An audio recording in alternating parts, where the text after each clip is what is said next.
Hello friends and dear student, एक बार फिर से आपका बहुत बहुत स्वागत है। तो आज की इस वीडियो में हम लोग पढ़ने वाले हैं सोशल फार्मेसी चैप्टर नंबर 3 का पार्ट नंबर 5। इससे पहले इसके 4 पार्ट अपलोड हो चुके हैं। अगर आपने उनको नहीं देखा है तो आप प्लेलिस्ट से जाके देख सकते हैं या आपको उनकी लिंक डिस्क्रिप्शन में मिल जाएगी। तो आज का हमारा टॉपिक है डाइटरी और फूड सप्लीमेंट। ठीक है ना, डाइटरी सप्लीमेंट या फूड सप्लीमेंट क्या होता है, इसका आपको एक इंट्रोडक्शन लेना है। उसके बाद हम लोग पढ़ेंगे एक बहुत ज़्यादा इंपॉर्टेंट टॉपिक न्यूट्रास्यूटिकल। ये क्वेश्चन बहुत ज़्यादा पूछा जाता है, ठीक है। उसके बाद हम लोग देखेंगे इंपॉर्टेंट क्वेश्चन। तो डाइटरी सप्लीमेंट या फूड सप्लीमेंट्स क्या होते हैं। तो सप्लीमेंट्स का पहले मतलब समझिए क्या होता है सप्लीमेंट, तब आपको समझ में आएगा कि फूड सप्लीमेंट क्या होता है।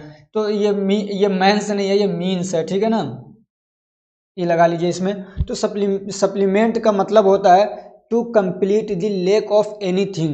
ठीक है ना, क्या मतलब है कि किसी चीज़ की कमी को पूरा करना, उसको बोलते हैं सप्लीमेंट। आपने देखा होगा सप्लीमेंट का एग्जाम होता है, ठीक है ना, किताबें आती है सप्लीमेंट्री आती हैं, यानी कुछ चीज़ें हैं जो मतलब किसी चीज़ में छूट गई हैं, उसको पूरा करने के लिए अलग से जो चीज़ दी जा रही है उसको बोलते हैं सप्लीमेंट। ठीक, ऐसे ही मान लीजिए कोई खाना है तो उसके अंदर कोई चीज़ छूट रही है तो उसको अलग से हम लोग देते हैं, तो उसको हम लोग बोलते हैं फूड सप्लीमेंट। ऐसे ही मान लीजिए हम खाना खा रहे हैं लेकिन मेरे खाने के अंदर कोई चीज़ ऐसी है छूट जा रही है, जैसे कि मान लीजिए कोई क्या कहते हैं, कोई मिनरल है जैसे कैल्शियम हो गया या कोई विटामिन, वो छूट जा रहा है, मेरे खाने में आ नहीं रहा है, तो मैं उसको बाहर से खरीद के खा ले रहा हूँ, तो वो हो जाता है हमारा सप्लीमेंट। ठीक है ना, ये सीधी सीधी सी बात है। तो डाइटरी सप्लीमेंट और food supplements are the products which are use to supplement the diet. ये वो चीज़ें हैं जो डाइट को पूरा करने के लिए या डाइट के अंदर पाए जाने वाली किसी कमी को पूरा करने के लिए यूज़ किए जाते हैं। ठीक है ना, टू इनहेंस या इम्प्रूव दी हेल्थ को इम्प्रूव करने के लिए, जैसे कि विटामिन हो गए, मिनरल्स, अमाइनो एसिड यानी प्रोटीन वगैरह या इंजाइम वगैरह मैं बाहर से ले रहा हूँ, तो वो सब हमारे क्या जाते हैं सप्लीमेंट, यानी जो हमारे डाइट को कंप्लीट कर रहे हैं, डाइट को पूरा कर रहे हैं, एक बैलेंस डाइट बना रहे हैं, लेकिन उसको मैं खाने में नहीं ले रहा हूँ। समझिएगा, ये इसको मैं ना, ये मतलब क्या कहते हैं फॉर्मुलेशन हो गया, यानी ये कि कम फैक्ट्रीज उसको बना के भेज रही हैं टेबलेट के फॉर्म में, कैप्सूल के फॉर्म में, पाउडर के फॉर्म में या सिरप के फॉर्म में, जैसे भी, तो इस तरीके से मैं उसको ले रहा हूँ। ठीक है ना, और क्या सप्लीमेंट क्या है, ये बहुत ज़्यादा इंपॉर्टेंट रोल प्ले करते हैं हेल्थ के मेंटेनेंस में। ठीक है ना, कई बार इनकी जो किसी चीज़ की कमी हो रही है और आदमी कंटिन्यूसली उसको छोड़ रहा है तो आदमी बीमार पड़ जाता है, तो उनको अगर ले लेता है तो फिर क्या वो जो कमी थी वो पूरी हो जाती है। एग्जाम्पल जैसे कि विटामिन डी और कैल्शियम, ये क्या होता है हमारे हड्डियों को मजबूत रखने के लिए बहुत ज़रूरी होते हैं। तो मान लीजिए हमारे खानों में ये नहीं आ पा रहे हैं या आ रहे बहुत थोड़ा आ रहे हैं, तो उसको हम लोग बाहर से लेते हैं ताकि हमारी हड्डियाँ मजबूत रहें। ऐसे ही जो औरतें होती हैं, इनको एक मतलब जो प्रेगनेंसी का टाइम होता है तो वो खा रही है खाना सब कुछ सही से, लेकिन चूंकि वहाँ पे उनको एक्स्ट्रा आयरन की ज़रूरत पड़ रही है, चूंकि जो बच्चा बेबी अंदर पल रहा है तो उसको भी चाहिए न्यूट्रिशन, उसकी भी हड्डियाँ बन रही हैं, उसके भी मसल्स वगैरह बन रहे हैं, तो उसको अलग से मतलब एक्स्ट्रा उनको नीड है, तो उस कंडीशन में भी हम लोग देते हैं। तो वो भी क्या है सप्लीमेंट है, जैसे कि फोलिक एसिड दे दिया जाता है, हालांकि हमारे खाने में होना चाहिए लेकिन वो खा रही है, लेकिन उससे अलावा और भी हमको देना पड़ रहा है, तो वो भी एक तरीके का सप्लीमेंट होता है। ठीक है, या जैसे कि मान लीजिए इसमें हम लोग क्या कहते हैं विटामिन की गोली देते हैं या कैल्शियम दे देते हैं, तो ये सब क्या होते हैं सप्लीमेंट होते हैं। अब इनका इंडिकेशन क्या है, मतलब यूज़ क्या है, तो इसको हम लोग क्या कहते हैं न्यूट्रिशन को कंप्लीट करने के लिए, या ये कह सकते हैं न्यूट्रिशन डिफिशियंसी को पूरा करने के लिए हम लोग देते हैं। ऐसे ही प्रेगनेंसी कंडीशन में देते हैं, या लैक्टेशन यानी जो जो क्या कहते हैं मदर अभी दूध पिला रही हैं तो उनको दिया जाता है ताकि पूरी तरीके से दूध मिल्क का फॉर्मेशन हो सके। ठीक है ना, जैसे कि फोलिक एसिड हो गया, आयरन हो गया, कैल्शियम हो गया। ऐसे क्या है मेडिकल कंडीशन, कुछ बीमारियां ऐसी हो जाती हैं तो उसमें देना पड़ जाता है। ठीक है ना, या क्या कहते हैं एथलीट परफॉर्मेंस, या जो लोग क्या कहते हैं बॉडी बिल्डिंग का काम कर रहे हैं। ठीक है ना, एथलीट मतलब होता है पहलवान। ठीक है ना, तो जो पहलवान बन रहे हैं या जिम वगैरह कर रहे हैं तो उनको मतलब फिर अलग से हम लोग प्रोटीन वगैरह देते हैं, देखते हैं ना डब्बा लेते हैं, उस पर तो बहुत सारे क्या शॉर्ट्स और कहते हैं वीडियोज़ बनती हैं, तो उसके लिए भी दिया जाता है। ठीक, ये एक इम्पॉर्टेंट टॉपिक है, इसको अच्छे से देख लीजिएगा। ये टॉपिक ना फार्माकोग्नोसी में भी पूछा जा सकता है और सोशल फार्मेसी में भी पूछा जा सकता है। वो क्या है इंट्रोडक्शन टू न्यूट्रास्यूटिकल्स। न्यूट्रास्यूटिकल्स क्या होते हैं, ठीक है ना, तो इसमें दो चीज़ें हैं, आप यहाँ से अगर समझ लें तो आपको पूरा डेफिनेशन समझ में आ जाएगा। एक इसमें क्या है न्यूट्रिशन जुड़ा हुआ है, दूसरा इसमें सूटिकल जुड़ा हुआ है। यानी न्यूट्रिशन मतलब आप समझ लिए खाना हो गया, और सूटिकल मतलब दवा। ठीक है ना, तो अब इसका मतलब क्या है कि न्यूट्रास्यूटिकल्स ये ऐसा खाना है, न्यूट्रास्यूटिकल ये कोई दवाई नहीं है, ये कोई कैप्सूल नहीं है, कोई क्या कहते हैं ये सिरप नहीं है। समझ रहे हैं ना। ये कोई फॉर्मुलेशन नहीं है जो बाहर से हम खरीद के खाते हैं, बल्कि क्या कहते हैं, ये जो नॉर्मल खाना हम लोग खाते हैं, जो हमारे घरों में खाया जाता है, या जो चीज़ें हमारे घरों में पाई जाती हैं, जो मसाले वगैरह या नॉर्मल टाइप की जो फूड होते हैं, वही चीज़ें हैं। लेकिन ये ऐसे खाने होते हैं जो हमारे लिए न्यूट्रिशन का भी काम करते हैं और हमारे लिए दवा का भी काम करते हैं। समझ में आ रही बात। ये हमारा पेट भी भर रहे हैं, हमारी जो न्यूट्रिशनल वैल्यू है, यानी हमारे बॉडी को ज़रूरत है क्या कहते हैं कार्बोहाइड्रेट की, तो कार्बोहाइड्रेट दे रहे हैं, प्रोटीन दे रहे हैं, फैट दे रहे हैं, और उसी के साथ में हमको ना वो अलग से कुछ ऐसी चीज़ें भी प्रोवाइड कर रहे हैं जो हमारी बीमारी को ठीक कर रही हैं। तो ऐसे खाने को हम लोग बोलते हैं न्यूट्रास्यूटिकल। जैसे कि लहसुन है, हम लोग उसको खाने में खाते हैं, उसके बहुत सारे फायदे हैं, समझ रहे हैं ना। तो एक तरीके का न्यूट्रास्यूटिकल हो गया। ऐसे ही क्या कहते हैं ओमेगा 3 फैटी एसिड, मान लीजिए बादाम है, आप बादाम खा रहे हैं तो उससे आपको जो एनर्जी वगैरह मिल रही है तो ठीक है, उसके अलावा उसके अंदर ओमेगा 3 फैटी एसिड है तो वो आपको फायदा कर रहा है, समझ रहे हैं ना। ऐसे कई सारी चीज़ें, कई सारे तेल ऐसे हैं जिसके अंदर क्या कहते हैं पाया जाता है अनसैचुरेटेड फैटी एसिड, तो वो हमारे कार्डियोवास्कुलर सिस्टम के लिए, या कई बार देखा जाता है कि जो हमारा क्या कहते हैं रेस्पिरेटरी सिस्टम है उसमें वो मतलब बहुत अच्छा होता है। तो ये क्या करते हैं, ये ऐसी चीज़ें जो हमको न्यूट्रिशन भी दे रहे हैं, हमको एनर्जी दे रहे हैं, हमारी जो बॉडी की बेसिक नीड है उसको भी पूरा कर रहे हैं खाने वाली, और जो क्या कहते हैं बीमारियां वगैरह हैं उसको भी दूर कर रहे हैं, या जो बीमारियां होने वाली हैं जिनका रिस्क है उसको रोक रहे हैं। समझ में आ रही बात। तो दोनों चीज़ें आ सकती हैं इसमें।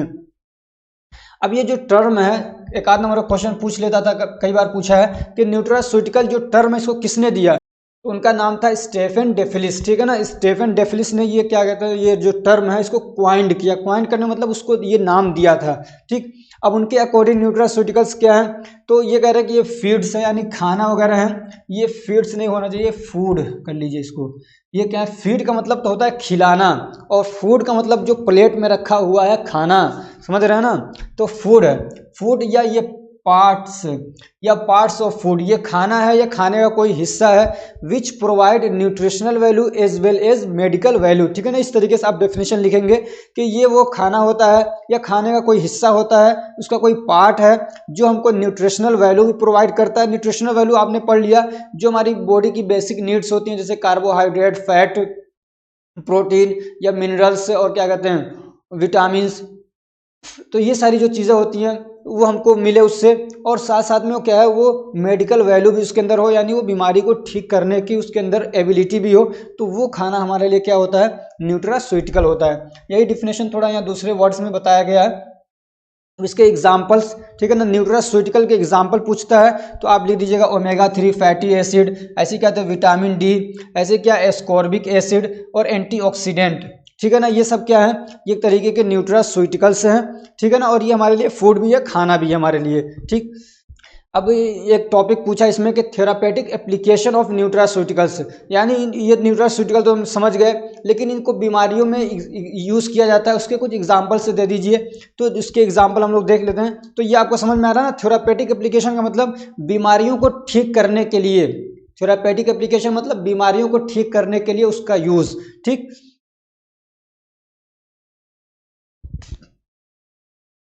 बीमारियों को ठीक करने के लिए, या किसी बीमारी होने वाली है तो उसको रोकने के लिए, उसको बोलते हैं कि बीमारी का रिस्क है उसको रोकने के लिए, ठीक। तो जैसे कि कार्डियोवास्कुलर हेल्थ बेनिफिट, इसकी वजह से जो हमारा क्या कहते हैं हार्ट वाला सिस्टम है, ठीक है ना, हमारा क्या कहते हैं हार्ट और ब्लड वेसल्स वो पूरे आ जाते हैं कार्डियोवास्कुलर सिस्टम के अंदर, तो उसके लिए ये बेनिफिशियल होता है। जैसे कि ओमेगा 3 फैटी एसिड, ये किस में पाया जाता है, फिश ऑयल के अंदर पाया जाता है, ठीक है, मछली का जो तेल होता है उसमें पाया जाता है। तो ये क्या करता है ब्लड प्रेशर को भी कम करता है, और ट्राइग्लिसराइड का जो लेवल होता है, समझिए एक तरीके से जो बैड कोलेस्ट्रॉल आप सुनते हैं, तो उसके लेवल को हमारे ये क्या कहते हैं मतलब ब्लड के अंदर कम करता है।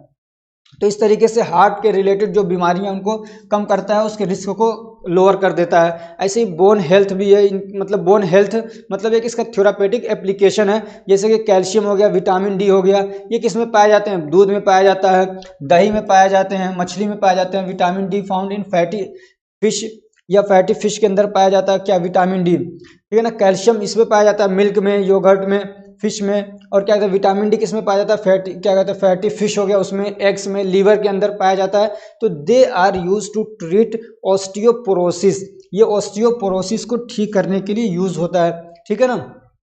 क्या, विटामिन डी और कैल्शियम। ऑस्टियोपोरोसिस का मतलब होता है कि हड्डियों का कमज़ोर हो जाना, उसके अंदर जब कैल्शियम की कमी हो जाती है तो हड्डियां कमज़ोर हो जाती है, एकदम मतलब ऐसे तोड़ेंगे तो टूट जाएंगी, बहुत जल्दी टूट जाती हैं। तो उस कंडीशन को ठीक करने के लिए यूज़ होता है, ठीक है ना। तो अगर किसी को ऑस्टियोपोरोसिस हो गया तो आप उसको क्या कहते हैं, दूध पिलाइए, उसको दही खिलाइए, मछली खिलाइए, ठीक है ना। ऐसे क्या कहते हैं, जो फैटी फिश है उसको खिलाइए, लीवर खिलाइए, तो उसके अंदर से ये बीमारी ठीक होगी, ठीक। और क्या है, मेंटल हेल्थ में भी क्या है, इसका थेरापेटिक एप्लीकेशन है। जैसे कि कुरकुमिन, जिसको हम लोग हल्दी बोलते हैं, ठीक है ना, हल्दी, कुरकुमिन, कुरकुमा लोंगा लिंग, आपने उसमें पढ़ा होगा फार्माकोग्नोसी के अंदर। तो जिसको हम लोग टर्मरिक बोलते हैं, ठीक है ना, तो उसके अंदर पाया जाता है कुरकुमिन। ये केमिकल, उसका मेन केमिकल कॉन्स्टिट्यूएंट है, जो टर्मरिक के अंदर, हल्दी के अंदर पाया जाता है। तो ये क्या एंटी इन्फ्लामेटरी प्रॉपर्टी होती है इसके अंदर, और भी कई सारी प्रॉपर्टीज होती है, ठीक है ना। तो ये क्या करता है, मेंटल हेल्थ को क्या कहता है, इंप्रूव करता है, अच्छा करता है। और क्या है इसका थेरापेटिक एप्लीकेशन, तो डायबिटीज़ मैनेजमेंट में भी इसको यूज़ किया जा सकता है। जैसे कि बेरबेरिन, ये क्या कहते हैं, केमिकल कॉन्स्टिट्यूएंट, ये किसके अंदर पाया जाता है, प्लांट है, बर्बरी प्लांट, ठीक है ना, उसके अंदर ये पाया जाता है। तो उसको हम लोग अगर यूज़ करें तो उसके ज़रिए से क्या, हमारा ब्लड शुगर लेवल क्या होता है, रेड्यूस होता है, मैनेज होता है, ठीक। ऐसे क्या, लंग एंड एयरवेज हेल्थ, यानी जो हमारा रेस्पिरेटरी सिस्टम है उसमें भी इसका एप्लीकेशन है। जैसे कि ये पूफा है, ये ठीक है ना, ये क्या है, पूफा, पॉली अनसैचुरेटेड फैटी एसिड, ठीक है ना। इसकी पूरी डिटेल आप सेकेंड ईयर में पढ़ेंगे बायोकेमिस्ट्री के अंदर, परेशान नहीं होना है। सिर्फ इतना समझिए कि एक होता है सैचुरेटेड फैटी एसिड, एक होता है unsaturated fatty acid. Saturated fatty acid क्या होते हैं, तो फैटी एसिड क्या है, एक लंबी चेन होती है कार्बन की, ठीक है ना। अब उसमें हाइड्रोजन जुड़े रहते हैं, अरे इसमें समझ लो 12, 15, 18 ऐसे कार्बन जुड़े रहते हैं और लंबी चेन होती है। और इधर एक साइड में इसमें क्या कहते हैं, ग्लिसरॉल लगा रहता है, ठीक है ना। पूरी उसकी एक मतलब स्ट्रक्चर होता है, सेकेंड ईयर में पढ़ेंगे आप। तो क्या कहते हैं, अगर उस चैन के अंदर कहीं पे भी डबल बॉन्ड आ जा रहा है, कार्बन से कार्बन के बीच में जो बॉन्डिंग होती है ना, तो carbon to carbon single bond है, तो वो होता है सैचुरेटेड फैटी एसिड। और अगर क्या कहते हैं, carbon to carbon double bond आ जा रहा है या ट्रिपल बॉन्ड आ जा रहा है, एक जगह या दो जगह, तीन जगह, कितनी भी जगह आ रहा है, अगर डबल बॉन्ड आ जा रहा है तो वो होता है अनसैचुरेटेड फैटी एसिड, ठीक है ना। उसके एग्जांपल्स भी आप पढ़ेंगे, जैसे कि जो बटर वगैरह होता है, जो मतलब सॉलिड फॉर्म में होता है, वो होता है हमारा सैचुरेटेड फैटी एसिड। और जो क्या कहते हैं, जो लिक्विड फॉर्म में रहता है, जो रूम टेम्परेचर पे सॉलिड नहीं होता, जमता नहीं है, तो वो होता है हमारा अनसैचुरेटेड फैटी एसिड। तो उसके एग्जांपल बटर हो गया, और अनसैचुरेटेड जैसे कि तेल हो गया, सरसों का तेल हो गया, ये सब क्या आते हैं, ऑयल तेल हो गया, जैतून का तेल हो गया, बादाम का तेल हो गया, ठीक है ना। तो ये जो तेल है, ये सब क्या होता है, अनसैचुरेटेड फैटी एसिड होते हैं। तो ये हमारे क्या कहते हैं, मतलब जो लंग्स से और एयरवेज, ठीक है ना, ये जो पूरा रेस्पिरेटरी सिस्टम है, इससे रिलेटेड जो बीमारियां वगैरह हैं, तो उसके लिए ये लोग अच्छा होते हैं। अब एक टॉपिक है ड्रग फूड इंटरेक्शन। तो ड्रग फूड इंटरेक्शन का मतलब क्या है, तो इसको समझिए कि जैसे कि मान लीजिए मैंने कोई खाना खाया और उसी के साथ में दवा खा ली। अब वो खाना ऐसा था जो उस दवा के साथ में रिएक्शन कर गया, और उसका जो दवा है उसका इफेक्ट या तो घट रहा है या बढ़ रहा है, तो उसको बोलते हैं ड्रग फूड इंटरेक्शन। ऐसे ही एक होता है ड्रग टू ड्रग इंटरेक्शन, ठीक है ना। ड्रग इंटरेक्शन उसमें ये कि मैंने कोई दवा ली और उसी के साथ में कोई और दूसरी दवा ले ली, तो उसमें किसी एक दवा का इफेक्ट बढ़ जा रहा है या घट जा रहा है, तो ये क्या होता है, ड्रग टू ड्रग इंटरेक्शन। या अगर खाने के साथ ऐसा हो रहा है जिसमें दवा का इफेक्ट बढ़ रहा है या घट रहा है, ठीक है ना, किसी खाने की वजह से, तो उसको बोलते हैं ड्रग फूड इंटरेक्शन, ठीक है ना। उसके एग्जाम्पल्स पूछ देता, आपको ये समझ में आ गया इसके एग्जाम्पल क्या है, तो एग्जाम्पल देख लीजिए। अब हम लोग यहाँ पे एनाल्जेसिक की बात कर रहे हैं, यानी वो चीज़ें जो दर्द वगैरह को ठीक करने के लिए जो दवाएं होती है उसको बोलते हैं एनाल्जेसिक। तो उसमें जो मतलब होता है, जो ज़्यादा दर्द में यूज़ होता है वो होता है ओपियोइड, ठीक है ना। ओपियम से बना होता है, जो हमारे सेंट्रल नर्वस सिस्टम पे काम करता है, तो उसका, ठीक है ना। तो ओपियोइड के साथ में अगर आप फेनोक्सीबेंजामीन ले लेते हैं तो उसका क्या होगा, ओपियोइड का जो इफेक्ट है वो बढ़ जाता है, समझ रहे हैं ना। ओपियोइड का सेंट्रल नर्वस सिस्टम पे काम करता है, अगर आपने उसी के साथ में फेनोक्सीबेंजामीन ले लिया, पता चला बहुत ज़्यादा इफेक्ट बढ़ गया, तो पता चल रहा है कि आदमी की अब क्या हो रहा है, हार्ट भी क्या कहते हैं, जो सांस ले रहा है, हार्ट बीट वो भी बंद हो जा रहा है, उसका लंग्स अपना काम करना बंद कर दे रहा है, सारा सिस्टम ही एकदम पैरालाइसिस हो जाता है, समझ रहे हैं ना। अगर मतलब ओपियोइड का पॉइजनिंग हो जाता है, अगर पॉइजनिंग का मतलब कि इसका ओवरडोज हो गया, इसका इफेक्ट बढ़ गया, ठीक है ना। ऐसे ही क्या कहते हैं सैलिसिलेट, जो क्या कहते हैं आप पढ़ेंगे non steroidal anti inflammatory drugs के अंदर, तो सैलिसिलेट भी आते हैं उसके अंदर, जैसे एस्पिरिन वगैरह हो गया। तो इनके साथ में अगर अब क्या कर रहे हैं, मतलब एंटासिड वगैरह ले रहे हैं, ठीक है ना। एंटासिड यानी कि जो क्या कहते हैं एसिड को, क्या कहते हैं एसिड को जो न्यूट्रलाइज करते हैं वो होता है एंटासिड, ठीक है ना। उसी को अल्कलिनाइजर भी बोलते हैं। तो अगर उसके साथ में आप ले रहे हैं तो उसकी वजह से क्या होगा, the concentration of salicylate decrease, ठीक है ना। इसका जो कंसंट्रेशन है वो कम हो जाता है, because reabsorption of salicylate reduce in kidney, ठीक है ना। अब जैसे कि ब्लड सर्कुलेट करता है वो किडनी में भी जाता है, तो जैसे किडनी में पहुंचेगा तो वहां से क्या होता है, फिर वापस रीअब्जॉर्ब होकर ब्लड में आ गया तो उसका कंसंट्रेशन बना रहेगा और ज़्यादा देर तक काम करेगा। लेकिन अगर क्या कहते हैं उसका रीएब्जॉर्प्शन रोक दिया जाए तो वहीं किडनी से वापस वो यूरिन के रास्ते बाहर निकल जाएगा, समझ रहे हैं। तो ये क्या करेगा, इसके इफेक्ट को कम कर देगा, समझ रहे हैं ना। और भी इसके एग्जाम्पल से 2 एग्जाम्पल या 3 एग्जाम्पल आप याद कर लीजिएगा, ठीक है ना। ऐसे क्या कहते हैं जो सैलिसिलेट इसके साथ में इंडोमेथिसिन को नहीं लेना है, उसकी वजह से क्या होगा, इसका इफेक्ट क्या होता है, सैलिसिलेट का डिक्रीज हो जाता है। ये 3 एग्जाम्पल याद कर लीजिए। तो ये थे कुछ example drug to drug interaction के। अब हम लोग पढ़ेंगे ड्रग टू फूड इंटरेक्शन, ठीक है। तो ये हमारा ड्रग है और इधर फूड है, ठीक। तो एंटासिड आप जानते हैं जो मतलब एसिड को न्यूट्रलाइज करने के लिए हम लोग देते हैं, ठीक है ना। तो उसके साथ में हमको क्या करना है, जो प्रोटीन वाला खाना है यानी वो खाना जिसके अंदर प्रोटीन की मात्रा ज़्यादा है तो उसको अवॉइड करना है, ठीक है ना। वरना फिर इनका क्या होगा, इंटरेक्शन होगा। अब इंटरेक्शन में दोनों चीज़ें हो सकती है, या तो इसका इफेक्ट बढ़ जाएगा या घट जाएगा, ठीक है ना। तो इसकी वजह से क्या होगा, decrease the neutralising capacity of the antacid. आप जैसे कि मान लीजिए एल्युमिनियम हाइड्रोक्साइड जेल ले रहे हैं या मैग्नीशियम हाइड्रोक्साइड मिक्सचर ले रहे हैं या क्या कहते हैं या कैल्शियम कार्बोनेट ले रहे हैं, ठीक है ना। जो भी ले रहे हैं तो उनको अगर ले रहे हैं तो इसके साथ में अगर आप प्रोटीन वाला ज़्यादा खाना, जैसे कि मान लीजिए जिसके अंदर जैसे कि मीट हो गया उसके अंदर प्रोटीन ज़्यादा होता है वो ले रहे हैं, या फिर क्या कहते हैं जैसे जो दाल वगैरह है जिसमें प्रोटीन ज़्यादा है तो उसको अगर ले रहे हैं तो फिर दिक्कत हो जाएगी यहाँ पे उसका, ठीक है ना। इसकी जो क्या कहते हैं काम करने की जो कैपेसिटी वो कम हो जाएगी। ऐसे कैल्शियम चैनल ब्लॉकर्स जो दवाएं हैं उनको क्या है, ग्रेप्स जूस के साथ में नहीं लेना, ठीक है ना। आपने ये दवा खा ली तो अब जूस नहीं पीना, आपने जूस पी रखा तो ये दवा नहीं देना है। जो कैल्शियम चैनल ब्लॉकर है इसकी पूरी मतलब क्या कहते हैं आपने पढ़ा होगा इसकी पूरी क्लासिफिकेशन, ठीक है ना। जैसे कि अम्लोडिपिन, नेफिडिपिन, ठीक है ना, ये सारी आती है इनकी डिपिन वाली। तो ये कैल्शियम चैनल ब्लॉकर्स होते हैं तो इनको नहीं लेना है, ठीक है ना। इस क्या कहते हैं ग्रेप्स जूस के साथ में ये क्या करेंगे, increase the effect of the calcium channel blockers, ये इसके इफेक्ट को बढ़ा देंगे, ठीक है ना। और इसके वजह से क्या होगा, एडवर्स इफेक्ट आ जाएगा। ये क्या करते हैं, ब्लड प्रेशर को लो करने के लिए यूज करते हैं। पता चला कि इसको आपने लिया तो पता चला कि इन्होंने ब्लड वेसल्स को बहुत ज़्यादा डायलेट कर दिया, ब्लड प्रेशर लो हो गया। जो एक रिकमेंडेड क्या कहते हैं ब्लड प्रेशर होना चाहिए उससे भी लो हो गया तो दिक्कत हो जाएगी, ठीक है ना। आदमी को बहुत सारी दिक्कतें हो सकती हैं। ब्लड प्रेशर का हाई होना तो खतरनाक है, लेकिन लो होना, बहुत ज़्यादा लो हो जाए तो वो भी बहुत खतरनाक हो जाता है, ठीक है ना। ऐसे क्या कहते हैं कार्बामाजेपिन है तो इसके साथ में आपको क्या कहते हैं ग्रेप्स जूस नहीं लेना है, ठीक है ना। इसकी वजह से क्या होगा, increase the effect of the carbamazepine. ये एक एंटीसाइकोटिक ड्रग है, ये भी हमारे सेंट्रल नर्वस सिस्टम पे काम करता है। तो अगर इसका इफेक्ट ज़्यादा हो जाएगा तो बहुत सारी आपको दिक्कतें होने लग सकती हैं। 3 एग्जाम्पल्स याद कर लेना। और अगर ज़्यादा याद करना चाहो तो आप इसको पूरा जो मैंने दे रखे हैं, ठीक है ना, ये तो आपको पूरा याद होना चाहिए, समझ रहे हैं। चूँकि आप प्रैक्टिस करेंगे जाके आगे तो आपको पूरा याद होना चाहिए। और भी बहुत सारे हैं, सेकेंड ईयर आप हॉस्पिटल फार्मेसी में पढ़ेंगे तो बहुत सारा मैंने एग्जाम्पल दे रखे हैं, लेकिन यहाँ पे जितना है उसको आप स्क्रीनशॉट ले लीजिए, ठीक है ना, उनको देख लीजिएगा। अब हम लोग कुछ इंपॉर्टेंट क्वेश्चन देख लेते हैं, ठीक है ना, इस चैप्टर से, जो चैप्टर नंबर 3 है, right A note on importance of water and fibre in diet, ठीक है। अगला क्वेश्चन है डिफरेंशिएट मैक्रोन्यूट्रिएंट्स एंड माइक्रोन्यूट्रिएंट्स, ठीक है ना। ये सब मैं बहुत अच्छे से पढ़ाया आपको मैंने। अगला क्वेश्चन है explain balance diet. Balance diet क्या होता है इसको एक्सप्लेन करना है। ऐसे क्या, disease due to deficiency of protein, protein की डिफिशियंसी की वजह से कौन सी बीमारी होती है उसको बताना है, आपको एक्सप्लेन करना है। Write the ill effect of junk food, junk food की वजह से क्या बीमारियां हो सकती हैं, उसका क्या नुकसान है वो लिखना है। जंक फूड क्या होता है उसकी डेफिनेशन देख लेना। डिफाइन फॉलोइंग, इनको डिफाइन करना है, ठीक है ना। मतलब बहुत ज़्यादा डिटेल नहीं लिखना है, 8-10 लाइन भी लिख देते हैं, 5-6 लाइन भी लिख देते हैं, 2-3 नंबर का क्वेश्चन आएगा, ठीक है ना। तो फोर्टिफिकेशन ऑफ फूड क्या होता है इसको डिफाइन करना है। जेनेटिकली मॉडिफाइड फूड को डिफाइन करना है।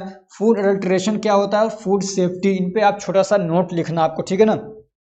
उसके बाद है एक्सप्लेन डाइटरी सप्लीमेंट, ये भी मैंने आपको अभी आज ही पढ़ाया डाइटरी सप्लीमेंट। और क्या, न्यूट्रास्यूटिकल्स, इनको आपको क्या करना है, एक्सप्लेन करना है। गिव देयर इंडिकेशंस, और इनके इंडिकेशन क्या है, इनका यूज़ क्या है उसके बारे में आपको बताना है, ठीक।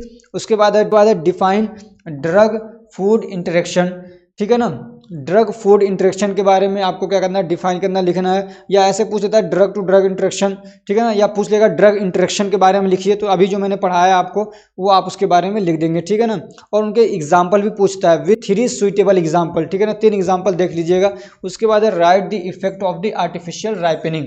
आर्टिफिशियल राइपनिंग ऑफ फ्रूट जो है, यानी फ्रूट को हम लोग आर्टिफिशियली पकाते हैं दवा के जरिए से, उसके अंदर एथिलीन जनरेट करते हैं, तो उसका क्या नुकसान है, ठीक है ना, उसके बारे में आपको लिखना है। अब ये क्वेश्चन है जो मतलब अलग अलग स्टेट में पूछे गए इस चैप्टर से। जैसे कि देखिए, डिफाइन बैलेंस डाइट कर्नाटका के अंदर, ये 2023 के पेपर की बात हो रही है, ठीक है ना। Define balance diet. अब यहाँ पे मैंने कुछ स्टेट के दे रखे हैं, ठीक है ना, कुछ स्टेट के क्वेश्चन पेपर हैं। तो आपके स्टेट के अगर क्वेश्चन पेपर यहाँ पे नहीं है तो अगर आपके पास हो, ये अब मैं तो हर स्टेट में जा नहीं सकता, जहाँ के बच्चे मुझे भेजते हैं मैं उनको देखता हूँ, एनालाइज करता हूँ, इसके अंदर डाल देता हूँ ढूंढ ढूंढ के। अगर आपके जैसे कि मान लीजिए आप उड़ीसा से हैं या किसी भी स्टेट से, हिमाचल का मेरे पास पेपर नहीं है, फर्स्ट ईयर का, सेकेंड ईयर का है, ठीक है ना, तो जो हमारे पास फर्स्ट ईयर के पेपर नहीं उसका नहीं डाल रहा हूँ। तो जिस स्टेट से भी आप देख रहे हैं इसको, जब भी तो आपके पास फर्स्ट ईयर का हो या सेकेंड ईयर का कोई सा भी क्वेश्चन पेपर हो तो मुझे ज़रूर सेंड करिएगा। आप मुझे टेलीग्राम पे भी हमारा ग्रुप उसको ज्वाइन करके वहाँ सेंड कर सकते हैं पर्सनली, या मुझे आप व्हाट्सअप कर सकते हैं इस पर, ठीक है ना, 9694480523, ठीक है ना। और यही नंबर है मेरा, इसी नंबर पे अगर आपको क्या कहते हैं पीडीएफ चाहिए सारे मतलब पूरा सिलेबस जो फर्स्ट ईयर का है या सेकेंड ईयर का है, ठीक है ना, तो इसी नंबर पे आपको पेमेंट करना है।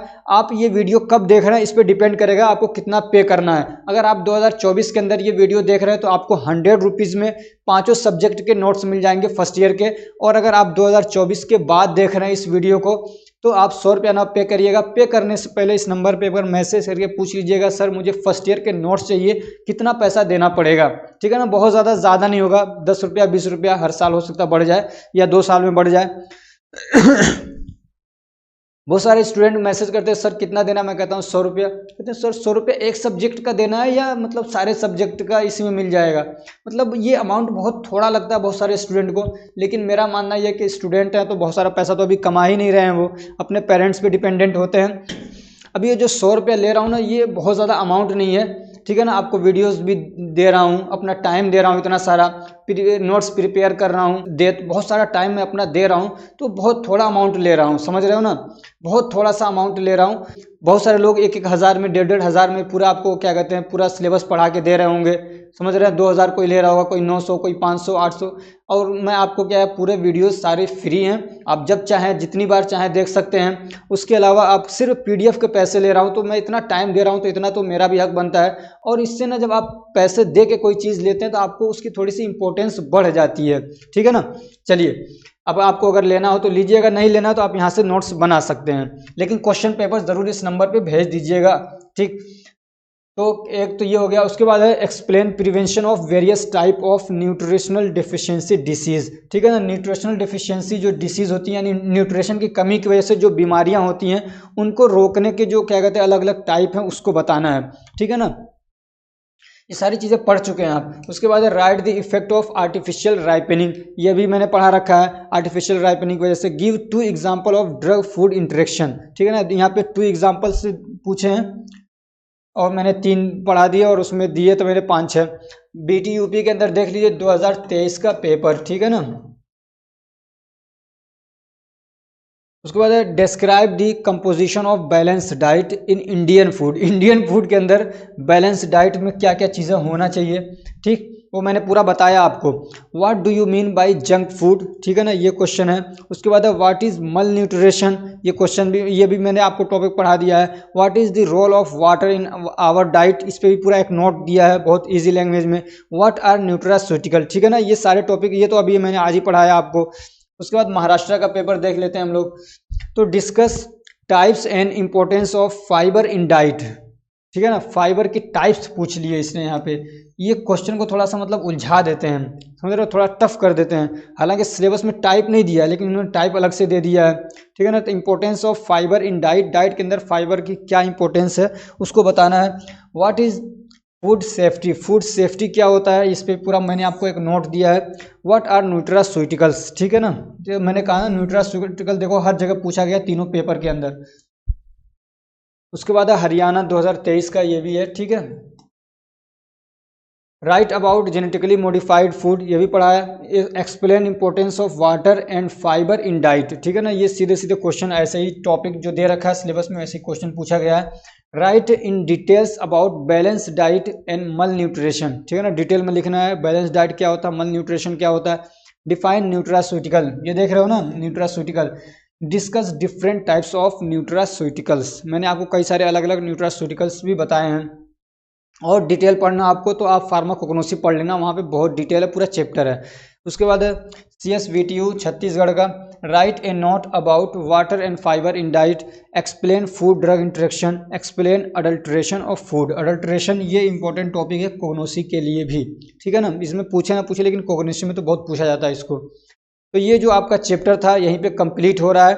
अगर ये हमारी कोशिश आपको अच्छी लग रही है तो वीडियो को लाइक करिए, चैनल को सब्सक्राइब करिए और अपने फ्रेंड्स को भी शेयर करिए ताकि वो भी इससे फ़ायदा उठा सकें। और अब बताइए कि इसके बाद कौन सा सब्जेक्ट शुरू करूं मैं, ताकि उसको 2-4 चैप्टर उसमें पढ़ा दूं, फिर किसी दूसरे सब्जेक्ट में आया जाएगा, ठीक है ना। पूरा सिलेबस आपको पढ़ाया जाएगा, इसके लिए आपको टेंशन फ्री रहिए, ठीक है ना। मार्च अप्रैल महीने में पूरा सिलेबस आपका कंप्लीट कर दूंगा, मैं पूरी कोशिश करूंगा। Thank you so much for watching.